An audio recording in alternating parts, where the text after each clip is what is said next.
विशेष म दुःखी चाहिँ कहाँ छु भन्दाखेरि चाहिँ हामीले खालि 144 जना कृषकलाई मात्रै हाम्रो टार्गेट गाइडलाइन्स अनुसार चाहिँ त्यति मात्रै छ। त्यति त्यो भन्दा बेसी दिन सक्दैनौँ। अरू कृषकहरूलाई अरू पनि थिए, त्यसपछि चाहिँ हामी विभागको तर्फबाट पनि क्षमा पनि चाहन्छौँ। सोइल कन्जर्भेसनको सहकृषि निर्देशक प्रशासन जिटिए एरियाको हामी यो मिरिक क्षेत्रलाई लिएर मिरिकको बस्ती जुन चाहिँ छ 2टा ग्राम पञ्चायत लिएर काम गरेका थियौँ। यसमा चाहिँ rainfed area development 2024-25 climate change अन्तर्गत काम गरेको थियो। यसमा चाहिँ हाम्रो विशेष चाहिँ उद्देश्य सरकारको चाहिँ के छ भन्दाखेरि चाहिँ सरकारको उद्देश्य चाहिँ के छ भन्दाखेरि आउने दिनहरूमा सस्टेनेबिलिटी जस्तै एकत्रित अब उत्पादन गर्नुपर्ने मान्छेलाई केही आउने दिनहरूमा खाद्यान्नको कतिवटा कम्ती हुनसक्छ है। यसको लागि चाहिँ सरकारले चाहिँ यो प्रथम हाम्रो चाहिँ टार्गेट छ खस्रो अन्न, जस्तै कोर्स सिरियल भन्छ। हाम्रो पहाडी भेगमा विशेष गरेर कोदोको खेती गरिन्थ्यो, निकै हराएर गयो। त्यसलाई कोदोको प्रथम 144 जना कृषक चयन गरेको थियो। त्यसमा उहाँहरूलाई प्रथम हामी कोदोको खेतीको लागि प्रोत्साहन गरेर बिउहरू इन्द्रवती भन्ने जात एउटा उच्च फलनशील भएको कोदोको बिउ दिएको थियो। र त्यसपछि हामीले सुन्तलाको बिरुवा र निम्बुको बिरुवा जुन चाहिँ कागजी लाइम भन्छ त्यो वितरण गर्यौँ।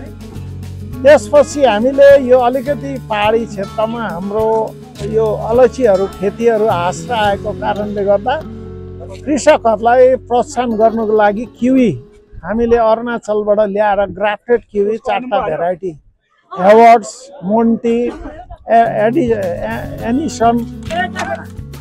एनिसन, ब्रुनो 4टा भेराइटी एउटा कृषकलाई 9वटा गरेर दियौँ। त्यसमा एउटा भाले, 8वटा पोथी।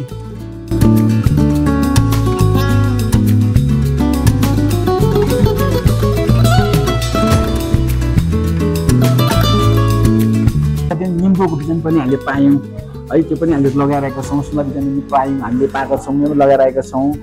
अनि भर्खरै कुखुरा पनि बाँड्नु भयो, कुखुरा पनि हामीले पालिरहेका छौँ। यसमा अलिअलि चाहिँ अब मऱ्यो अघि र हामीले बेसी मात्रामा छ र हामीले आफ्नै एउटा पाहाडे दबाई भनौँ अलिअलि यसो हामीले दिँदै राख्दैछौँ। अनि चारो पनि यहाँ अफिसबाट दिनुभएको छ, 3 बरा चारो, त्यो चारो पनि दिँदैछौँ। अनि साथै तपाईँको आज त्यो फेरि पनि आज यो अफिसबाट फेरि पनि गनेवालाको मल हो कि यो मल पनि अब दिँदै हुनुहुन्छ सरले। अब हामी यो लाँदैछौँ आज पनि, एकदमै खुसी छौँ हामी पनि है। हामीले धेरै कुरो एग्रिकल्चर अफिसबाट पाएका छौँ र सरलाई धेरै धन्यवाद है। र अझै हामी यो तपाईँलाई गरेको हामीले माथि जनतालाई हेरिदिएकोमा हामी खुसी छौँ। भन्ने एप्पलको बिरुवा पनि हामीले बाँड्यौँ र अब खेती गर्नु सँगसँगै एउटा प्रजनन जुन चाहिँ गर्नुपर्छ, पोलिनेसन भन्ने कुरो इम्पोर्टेन्ट हो। त्यसले गर्दाखेरि भ्यालु एडिसनमा चाहिँ हामीले 2वटा मौरीको डुड र त्यसको जन्त्रपाती जति छ सबै दियौँ। र अब मौरी जसले त आफ्नो आफ्नोमा हालेको छ उहाँहरूलाई पनि 1000 रुपियाँ गरेर हामी एउटा मौरी हालेको कृषकलाई हामी प्रदान गर्नेछौँ। हजुर, मौरीहरू पनि हामीले 2 पिस पाएको छौँ, एकदमै खुसी छौँ है। यो चाहिँ हामीले अब किन्नु पर्यो भने धेरै दाम लाग्छ, तर हामीलाई फ्रीमा दिनुभएको छ एग्रिकल्चर अफिसबाट। र हामीले यसमा एकदमै हिफाजतसँगले सफा गरेर टक्कै राखिरहेका छौँ। यदि मौरी चाहिँ अलिकति लगाएको छैनौँ है त, यसमा पनि हामी कोसिस एकदमै जारी राखिरहेका छौँ। र यसमा नयाँ बेमा मौरी लगाएर चाहिँ एकदम मह तार्ने चाहिँ एउटा ठुलो इच्छा राखिरहेका छौँ। र हुन्छ, नमस्कार, म बुद्ध लेप्चा, पाल्जर गाउँ निवासी, एग्रिकल्चर डिपार्टमेन्ट मिरिकलाई एकदमै हामी धन्यवाद दिन चाहन्छौँ। साथै हाम्रो सोइल कन्जर्भेसन डिपार्टमेन्ट कर्सियङ हाम्रो डाइरेक्टर सर बस्नेत सरलाई पनि हामी एकदमै कृषकहरूको तर्फबाट धेरै धेरै धन्यवाद दिन चाहेर चाहिँ यहाँ मिरिक बस्तीका 144 जना बेनिफिसियरीहरूलाई जुन प्रकारले सहुलियतहरू दिइरहेको छ यो चाहिँ एकदमै सराहनीय कुरो भएर गएको छ। र आज पनि हामीलाई मल डिस्ट्रिब्युसन गर्न लागिरहेछ र यहाँ बेनिफिसियरीहरू कृषकहरू धेरै मात्रामा यहाँ रिसिभ गर्न आएको छ र त्यसरी नै माछा पनि वितरण गर्यौँ। कतिजनाको पाहाडमा माछा अलिअलि गर्ने हुन्छ र त्यसरी नै हामीले 30 जना कृषकहरूलाई माछा र माछाको चारो पनि बाँड्यौँ। जस्तै एनिमल हस्बेन्ड्रीमा चाहिँ हामीले 50 वटा गरेर कुखुरा बाँड्यौँ र त्योसँगै 150 केजी गरेर कुखुराको चारो पनि बाँड्यौँ। तपाईँले पाउनुभयो होला?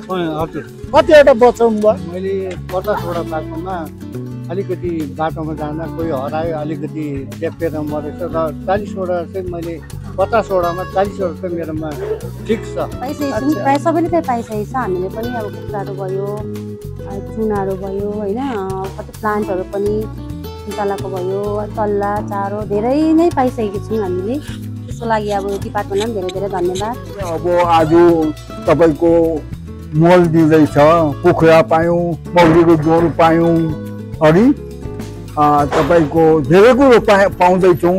एप्पलको बिजनहरू पायौँ हामीले।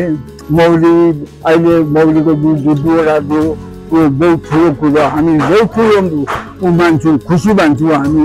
यसरी बगानहरू छ, बारी खेतीको कुरो गरौँ भने गाई गोरु पालेको छौँ, धेरै कुरो सागसब्जीहरू लगाएको छौँ, यसमा राम्रो छ। ठुलो कुरो चाहिँ एग्रिकल्चरले बहुत हामीलाई यसपालि चाहिँ भव्य रूपमा एकदमै सामानहरू दिएकोमा हामी अति नै खुसी छौँ।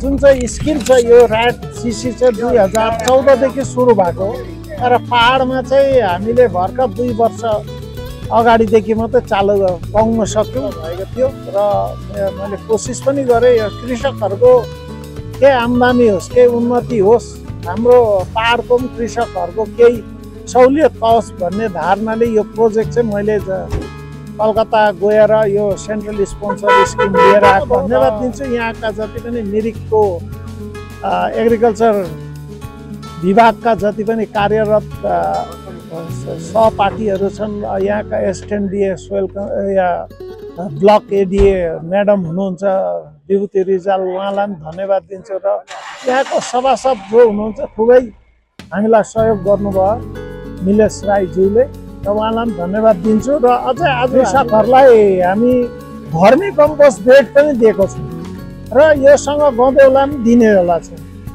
र यो चाहिँ अब अर्ग्यानिक फार्मिङमा चाहिँ अलिक प्रोत्साहन गर्नुलाई यो चिजहरू दिएको। र भर्मी कम्पोस्ट पनि 50 केजीको दरले सबै कृषकहरूलाई हामी 144 जना कृषकहरूलाई बाँडेका छौँ। यस्तै स्किम चाहिँ हाम्रो दार्जिलिङ र कालिम्पोङ जिल्ला गरेर 5 वटा क्लस्टरमा हुँदैछ। जस्तै मिरिक क्लस्टरमा यहाँ भयो एउटा, अर्को हुँदैछ राङबाङ सुकिया पोखरी जोरबङ्लो सुकिया पोखरी ब्लकमा यहाँकै छिमेकी छ। त्यसरी नै कालिम्पोङमा तपाईँको जिल्ला अन्तर्गत गिड्डाब्लिङमा गर्दैछौँ। त्यस्तै पाराले साङसेक क्लस्टर ब्लक 2 मा कालिम्पोङमै गर्दैछौँ र लोले ग्राम पञ्चायतमा पनि क्लस्टरमा पनि हामीले काम गऱ्यौँ। र अलिकति गरम ठाउँमा चाहिँ हामीले यसपालि ह्यास भेराइटीको एभाकाडो जुन चाहिँ एभाकाडो यहाँ पाइँदैन ग्राफ्टेड, त्यो चाहिँ हामीले बाहिरबाट ल्याएर लोले र तपाईँको साङसेक क्लस्टरलाई चाहिँ वितरण गऱ्यौँ। र हाई अल्टिच्युड जति पनि थियो त्यहाँ चाहिँ हामीले किवी र पर्सिमम हाम्रो नयाँ हो र यो अरुणाचल गभर्मेन्ट फार्मबाट हामीले पर्सिमम पनि प्रत्येक कृषकलाई 4टा गरेर हामीले वितरण गरेका छौँ। र आउने दिनमा यो राम्रो हुन्छ होला भन्ने आशा गर्छु। कि चाहिँ कहाँ छु भन्दाखेरि चाहिँ हामीले खालि 144 जना कृषकलाई मात्रै हाम्रो टार्गेट गाइडलाइन्स अनुसार चाहिँ त्यति मात्रै छ। त्यति थियो भन्दा बेसी दिन सक्यौँ न। अरू कृषकहरूलाई अरू पनि थिए। त्यसपछि चाहिँ हामी विभागको तर्फबाट पनि क्षमा पनि चाहन्छु र मलाई दुःख पनि यसमै छ। हवस्, धन्यवाद।